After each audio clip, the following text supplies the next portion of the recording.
Alright, so this is the setup that I use in the Xfinity series at Daytona. And I will tell you that when you start looking at Daytona and Talladega, it really doesn't make that much of a difference what setup you run. It is all about the draft. You can run many different setups, follow many different philosophies, and as long as you are up there with other cars in the draft, you're going to perform all right.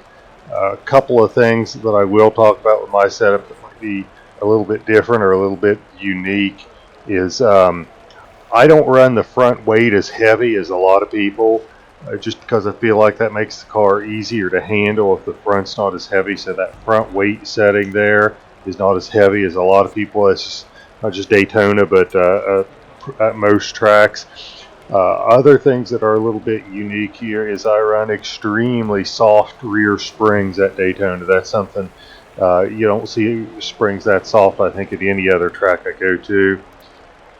Other things are tire pressure. And again, you're going to sense the theme is I want a car that is easy to drive. The setups that I'm sharing with everybody, they are designed for the 99% of us that are not elite racers. So if you are anything from a new racer to a fairly competitive racer, I think you can turn quick lap times with the setups I have. Most of the stuff that I see online, especially ones that claim to have really fast lap times, it just seems to me that they are designed for elite racers, and elite racers can drive a car that is very much set up on the edge.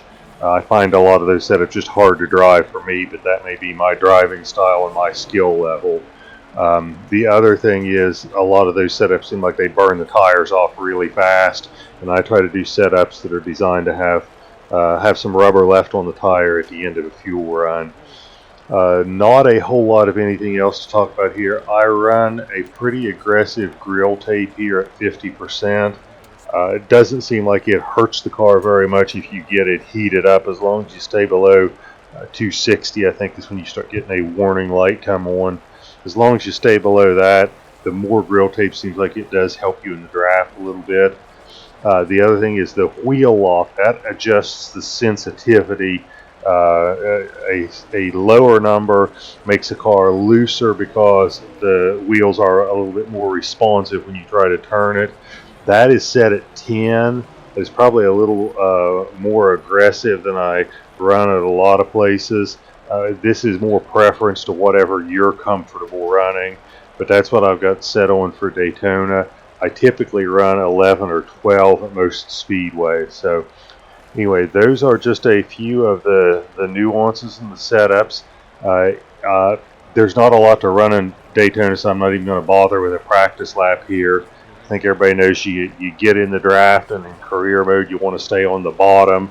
That's how you can pass people the easiest.